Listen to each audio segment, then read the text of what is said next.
For a lot of first-time visitors going to the Eternal City, oftentimes they find it to be an eternal disappointment. From crafty pickpockets to tourist traps just around pretty much every corner, it can be surprisingly easy to have a terrible time in Rome. But don't worry, I'm here to help. Hi, I'm Christina from happytowander.com, and I've been to Rome 3 times now, each time enjoying it way more than the last. So in this video, I'm going to be sharing all my top tips and tricks, curated over a lot of painful trial and error. So let's start with some Rome travel planning. First off, arriving in Rome. The Rome Fiumicino Airport, also known as the Leonardo da Vinci Airport, is the main international airport in Rome, so if you're coming from overseas, odds are this is going to be your first point of entry. Now, this airport is located in Fiumicino, so that's about 40 kilometers west of Rome's historical center, and it's right by the sea.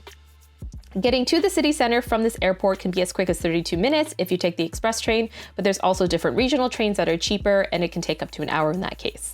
Now, besides this airport, though, a really good alternative if you're coming from within Europe is the Rome Ciampino Airport. So this is an airport that services a lot of the budget airlines like Ryanair and Wizz Air. So not only is this airport actually only 12.5 kilometers away from Rome's historical center, it also services the cheaper airlines, which means you can save a lot of money flying into Rome. And also getting to the city center is as quick as 14 minutes and only costs €1.50. So it's a really great way to save some time and money if you're on a budget.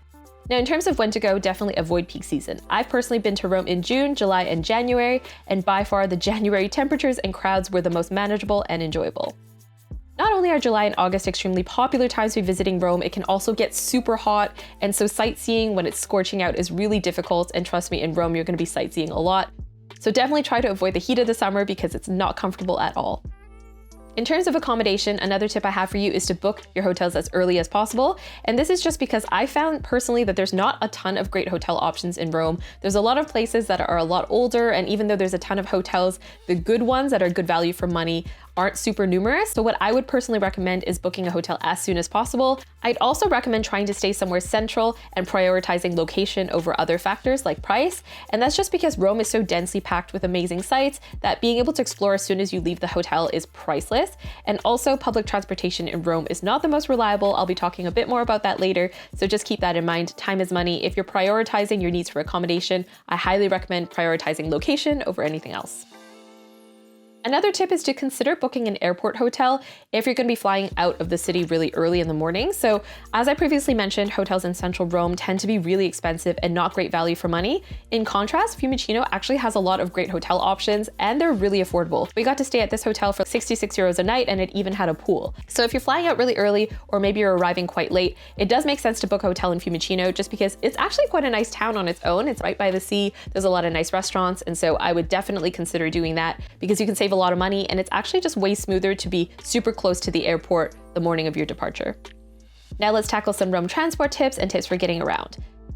First is to get ready to walk a lot. My personal favorite way to get around Rome is obviously on foot. Trust me, you see so much more this way.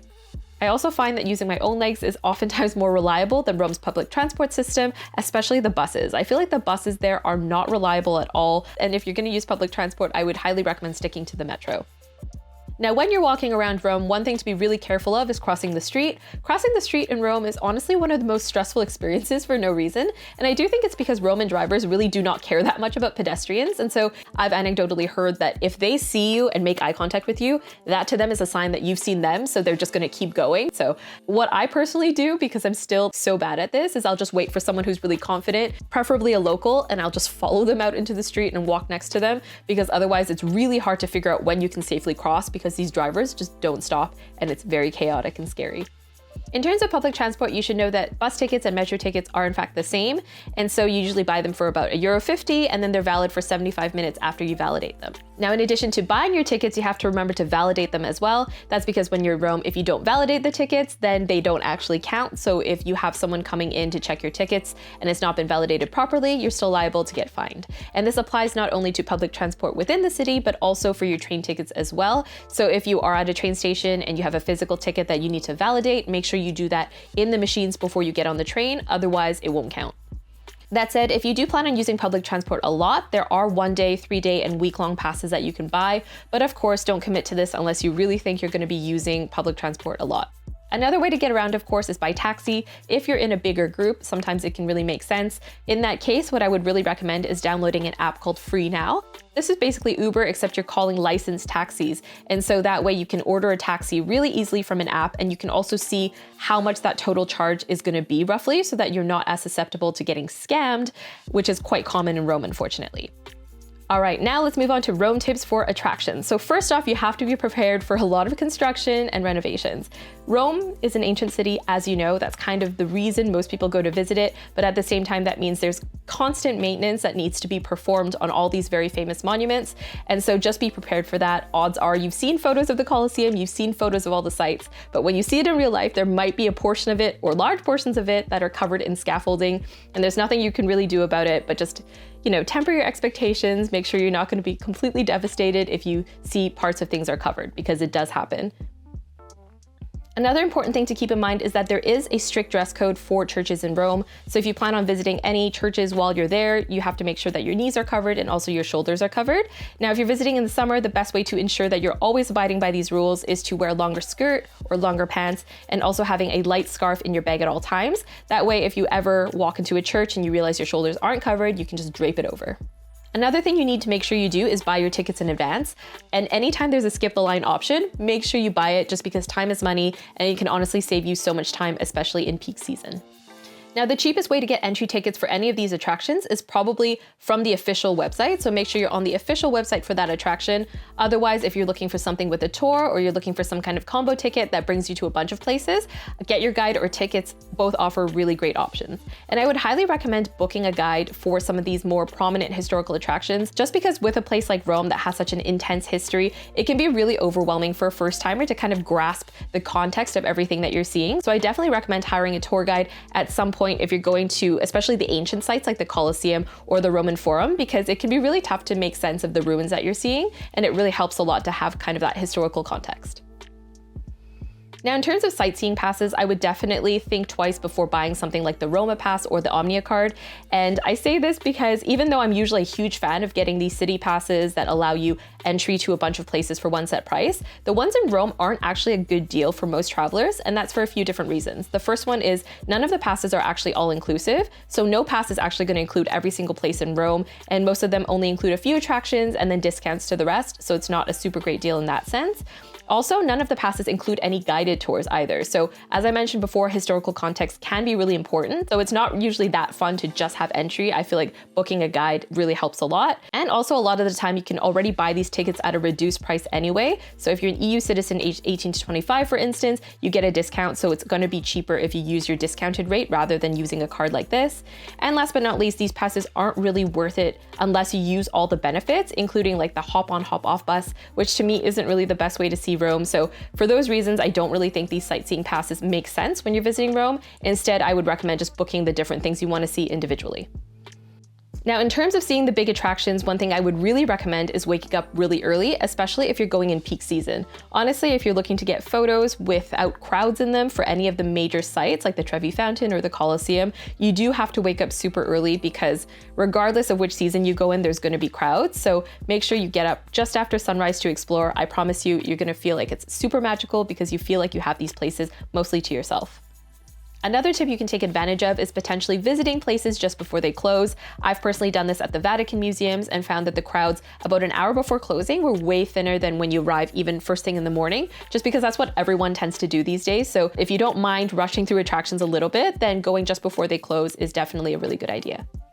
Now, I have to say, besides the paid attractions, which I'm sure you already know about, it's really important that you familiarize yourself with some of the free things to do in Rome, because honestly, if you're doing nothing but paying for these attractions, it can get quite pricey, and there's a lot of really fun things to do in Rome that are completely free, so be sure to take advantage of them. One of my personal favorite ones is exploring all the different parks and green spaces that they have in the city. Honestly, I would recommend, especially if you're going in the summer, to schedule in a relaxing park stop every single day, preferably after some sightseeing, because then you can relax and kind of process all the things that you just saw. Some of the parks that I really like are the Villa Borghese Gardens, as well as the Parco Savello. Both of them are so beautiful and really worth visiting. Now, if you're planning to climb up St. Peter's Basilica, another tip I have for you is to make sure you time your visit so that you're at the top of the hour. And that's because Rome has over 900 churches, and at the top of the hour, that's when they all start to ring their bells in unison, and it's absolutely magical when you're up there for that. Now, another thing to keep in mind is to not sit on the Spanish Steps. So since 2019, sitting on the Spanish Steps has actually been forbidden. And if you're caught doing it, you can risk a fine up to 400 euros. In practice, I don't think anybody actually gets fined for this, but they do have a special whistle police, I'm not even joking, that kind of like hovers around the Spanish Steps. And as soon as they see you taking a seat, even for a quick photo, they will blow their whistle. So just remember to not do that. All right, now let's move on to safety tips for Rome. The first thing you need to know is common pickpocketing scams. I've only been pickpocketed twice in my life, and the first was in Rome about 15 minutes after I entered the city for the first time. So that was obviously not great. You should definitely make sure to be vigilant, especially in busy touristy areas, and also to keep your distance from other people. That's going to be your main defense, because what they typically do is they distract you and find a way to get close to you and then take your wallet out of your bag. So be sure to be extra vigilant and don't get robbed like me. Another safety tip is to avoid bus number 64. So this is a bus that has earned the nickname of Rome's Pickpocket Express, simply because so many tourists take it and so many pickpockets choose their victims on that bus as well. Now, this route connects Termini station with a variety of different sites around Rome, which is why it's so popular among tourists. But if you can, I would really avoid getting on this bus because I've heard nothing but terrible things. Now on to the good stuff, food and drink tips for Rome. So first, you have to make sure you try some classic Roman dishes. So there are a lot of really delicious dishes that the Roman region is known for. Here are some of my personal favorites. So the first one is pasta carbonara. Usually it's spaghetti, but yeah, this is pasta with eggs, cheese, and cured pork. So good. It's also cacio e pepe, which is a classic, and it's made with cheese and pepper. Super simple, but incredibly delicious. Another important must try is pizza al taglio, which is a rectangular style of pizza that they have in Rome. And usually these ones are charged by weight, so just be mindful of that. There's also supli, which are these delicious deep fried rice balls that are filled with a gooey, cheesy interior and sauce. Another one to try is pasta alla matriciana, which is pasta with tomato, cheese, and cured pork. There's trapezzino, which is a street food that's like a hybrid between a pizza and a sandwich. And also pasta alla gricia, which is pasta with cheese, black pepper, and cured pork. I think you're seeing maybe a theme here. And last but not least, porchetta, which is slow roasted pork, often served in a sandwich. Now, in terms of restaurants, another good rule of thumb to follow is to never dine near tourist hotspots. Generally speaking, these are going to be inflated prices and the food quality is not going to be that great, just because when you're catering to tourists, obviously you don't need to try that hard because you don't need to entice them to necessarily come back. So in most cases, what I'd really advise is maybe walking a few blocks away from the main tourist attractions and going to restaurants there, or just doing some research online in advance to kind of determine which restaurants you want to eat at, because trust me, if you wait until you're hangry and the sun is beating down on you, you're going to make some bad decisions. Now, a few more tips for restaurants. First of all, double check that the menus have prices before you sit down.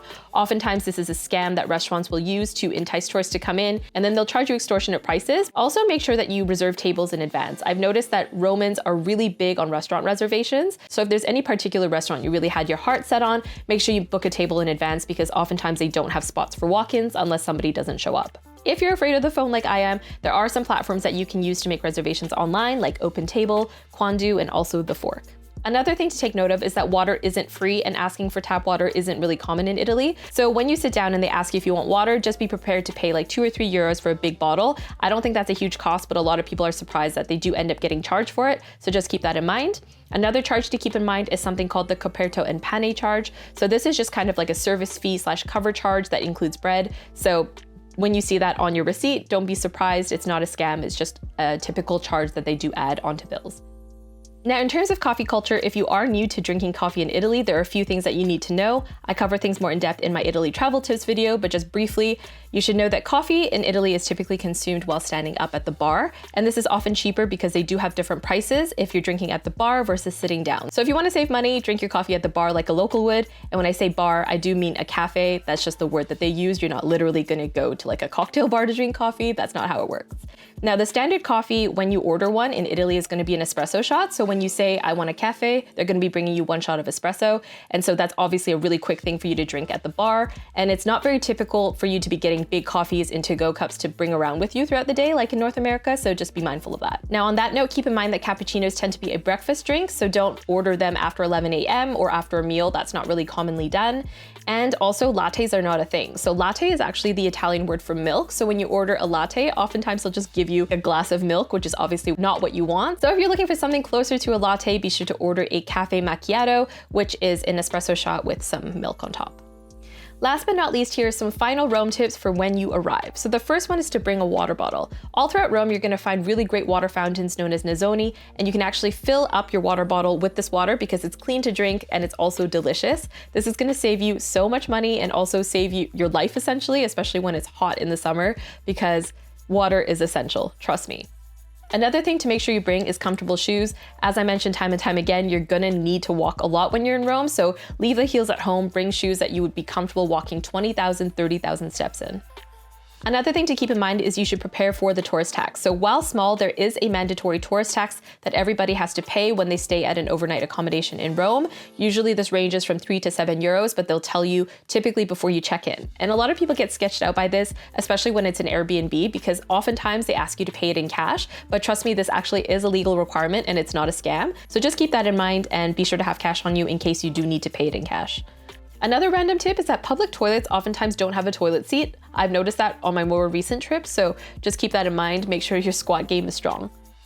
Also, don't be surprised if you're not able to find the toilet flush. I don't know if this is specifically an Italy thing, but I feel like I've noticed a lot traveling around the country that there's no consistency when it comes to the toilet flushes. Like sometimes it's gonna be a little pedal on the floor or it's gonna be a button on the wall and not necessarily your typical toilet flush. So before you panic, just make sure that you have a good look around first. And this also does apply to sinks. There's been a few times that I've been to public washrooms in Rome and I couldn't figure out how to get the water out of the tap. And it turns out there was actually a pedal on the ground. So just be sure to look around really well before you panic. Last but not least, I highly recommend you binge different movies and TV shows that take place in Rome before your visit. The reason being, it is so much fun to be able to recognize sites that you've seen in movies. And luckily, Rome is a place that's had tons of movies set there over the years. So if you're looking for any ideas, there's of course Eat, Pray, Love, the Lizzie McGuire movie, Angels and Demons, La Dolce Vita, and also Roman Holiday. All right, I hope you enjoyed that list of Roman travel tips. And as usual, if you are a Rome local, feel free to leave any comments with additional tips, or if you have any questions as well, leave a comment below and I'll get back to you. Thanks so much for watching. And if you want more practical travel videos just like this one, be sure to like and subscribe, and I'll see you guys next week. Bye.